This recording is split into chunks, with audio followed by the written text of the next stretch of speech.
Hey there, I'm Dr. Ruth Roberts, your pet's ally. Sorry we're having some software issues, and I am trying to get you guys hooked up here so that because the link I gave you for some reason doesn't choose to work.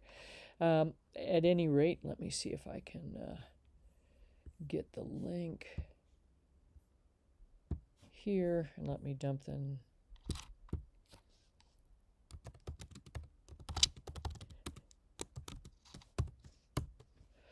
Dump that in there. So hopefully that will get us squared away. I'm not sure what happened, but it is what it is.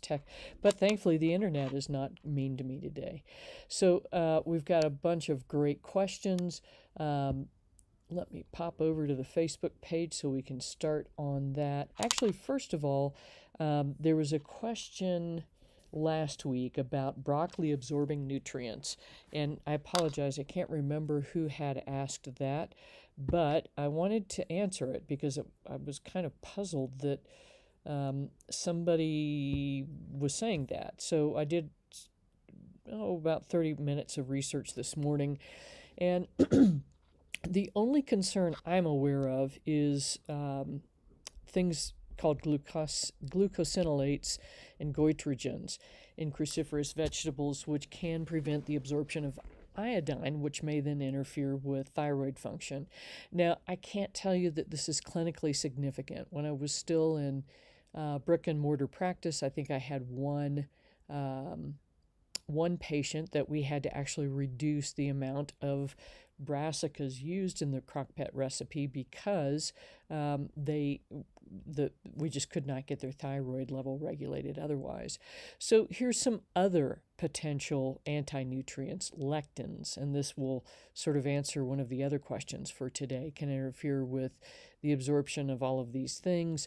Oxalates in green leafy veggies can bind to calcium, phytates, saponins and tannins, although tannins aren't too much of a problem, except for if you're feeding beans. And frankly, if the food is prepared correctly, I have not seen this be a big issue. So, so let's take the broccoli concern, and this is glucosinolates and goitrogens.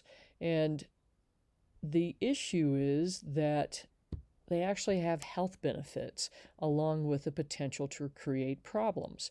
So this is the thing. It's in the United States we tend to say if this is bad, then we shouldn't eat broccoli. Well, in fact, this can actually provide benefits, including reducing tumor growth and by altering estrogen metabolism and blocking the cell cycle, so that the cancer cell doesn't have an opportunity to kind of get out of role. They also have an anti-inflammatory role. So the interesting thing is, okay, then this is part of the good stuff. Then how do we make sure that we're getting plenty of it? And the thing is that most of us boil.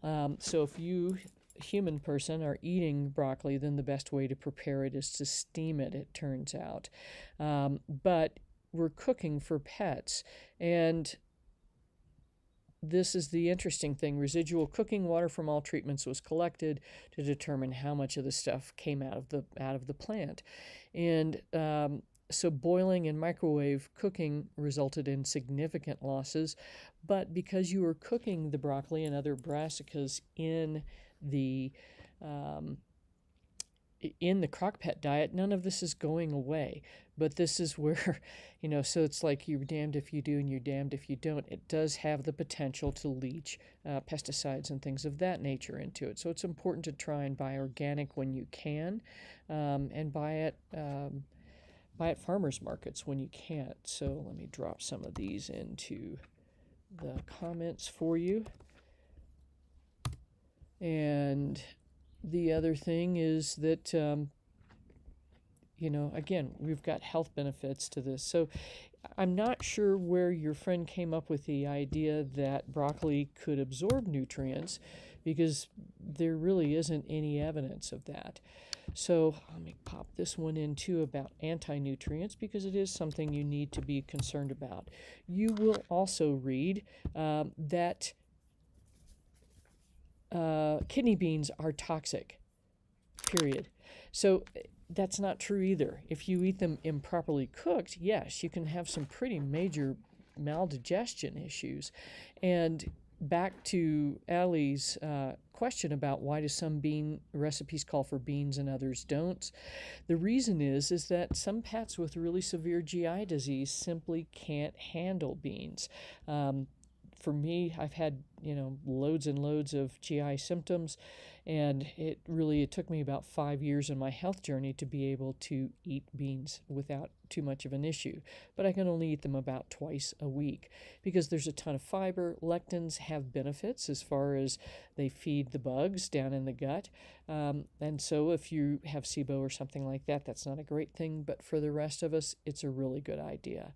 So Ellie, the recipes without beans are for pets that have GI issues or that we're trying to work through some food sensitivity problems. So hopefully that is helpful. Let's see here. Let me pop back over to the Facebook page. Let's see. I'm going to scroll back down. So we've got some great stuff coming up. We had the winners for the 3 bottles of VF omega-3 fatty acids. So Chris, Anne Marie, and Janice, congratulations. And welcome to Mary Ernst, an old friend from Charleston, South Carolina. And Brenda, I'm glad that you all are here. Hope that we can get you all of the information that is useful to you. So Brenda, thanks for jumping on. And as always, Judy had a problem with vitamins not arriving. This is a great place to reach out or email Hannah or Paul at Dr. Ruth Roberts at drruthroberts.com, and they can get things quickly taken care of for you. And then you can also, if you prefer to just call, then you're welcome to just do that and get an answer fairly quickly. So, Romana, good to see you again. What can you give your cats for acid reflux? So I'm glad that... So this is helpful. It is designed for heartburn treatment for humans, but I use it for restoring gut health because it helps to seal over the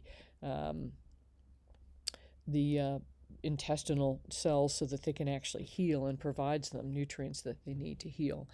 So interesting thing is that carrots, yams, beets, and oatmeal are all fairly high carbohydrates, and carbohydrates are not ideal for cats. So that's great that it helped alleviate the symptoms, but I think we need to look at why is your cat having heartburn or gastric reflux, and that's kind of a better way to go. Often for cats, it's in terms of Chinese medicine, it's because of excess stomach heat, and so sometimes adjusting the diet. For instance, most cats tend to eat tons of chicken. That's a very hot protein, so if we can cool things down with something like pork or a neutral protein like beef, or more cooling would be a whitefish, that would be a better option. So that's kind of where I would go as far as trying to help reduce acid reflux. And the other thing is that sometimes 2 or 3 meals a day, and Romana, I know you've got quite a number of cats, so that gets a little difficult to feed one differently from the others. So check that out, see if that's helpful. Can always consult with you and kind of drill down on what's going on. So today I'm going to do a Facebook Live with Angela Arlino from CBD Dog Health. And we've got to get you guys the correct link. But this is going to be really interesting. So she's had they do consultancy work too about how to use CBD and other items for supporting pets. And so she had 2 or 3 weeks ago, she had 3 clients say, why is my 8-month-old dog having seizures all of a sudden? And so tune in to kind of check that out and what's going on. That'll be a fun conversation. Sorry about that bad link. Jill is asking about if she needs to roast the beef bones before making bone broth, and no, absolutely not. It does make a richer flavor. So no, there is a recipe on the blog post too about how to make it. It's super simple. If your dog has a really profound histamine reaction, meaning allergies, itchies, things like that, do be careful with bone broth because it actually can incite a histamine reaction. And can bone meal, Donna's asking about using bone meal in place of calcium. And Donna, I tend to not do that for two reasons. One is that bones tend to conserve heavy metals in the body. And there had been several recalls for bone meal in years past, and not as frequently as it had been. So for that reason, I switched to calcium citrate. The other reason is that bone contains calcium and phosphorus in almost equal ratios. I think it's 1 to 0.85 phosphorus, so 1 part calcium to 0.85 phos. And so if your pet has any issues with kidney disease or something of that nature, we don't want to add more phosphorus. The other thing is that in using bone meal, we are unbalancing the calcium and the phosphorus ratio because there's already a ton of phosphorus in meat proteins. So it really is best to use a plain calcium. Calcium citrate, I feel, helps to be absorbed more quickly. You can certainly use calcium carbonate, which is what's found in Tums. And in fact, if you use Tums, just avoid the colored ones and the flavored ones because it's a bunch of artificial yuck in it. So I think that's it. Let me pop over here. And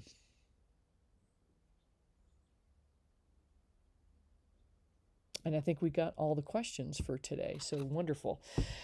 So again, we've got this thing going on this afternoon at 4:30 p.m. Central with Angela Ardolino. That should be a lot of fun. And then tomorrow at 5, I'm going to talk a little bit about using pulsed electromagnetic frequency. And we have been using the Assisi loops for both Hayo and Pepe for both anxiety and pain. So I've got some really interesting things to share with you about that. And I think that is what I have for you today. Oh, good to hear from you, Mary. And so new pup Bernie. Is Bernie a Goldie as well, or a different breed? So that's what I've got for you today. We are starting to run short on holistic total body support. We've got, I think, about 80 jars left. We do have a new batch being made, and hopefully that will arrive just as the other is running out. But do be cognizant of that because you are my peeps. I want you to have access to it. So if you're running short, I think we've got an estimated 10 to 12 weeks before we get new product in. So that may leave us about a month where we don't have stuff in stock. So again, that's what I have for you today. Not sure what happened with the link disappearing, but thanks for jumping over here to check this out. And I'm going to go get ready for the iPets Ally broadcast in just a couple of minutes. So until next week, remember, your pet's best health starts in the bowl. Thanks. I'm Dr. Ruth Roberts, your pet's ally. Oh, he's a doodle. Adorable.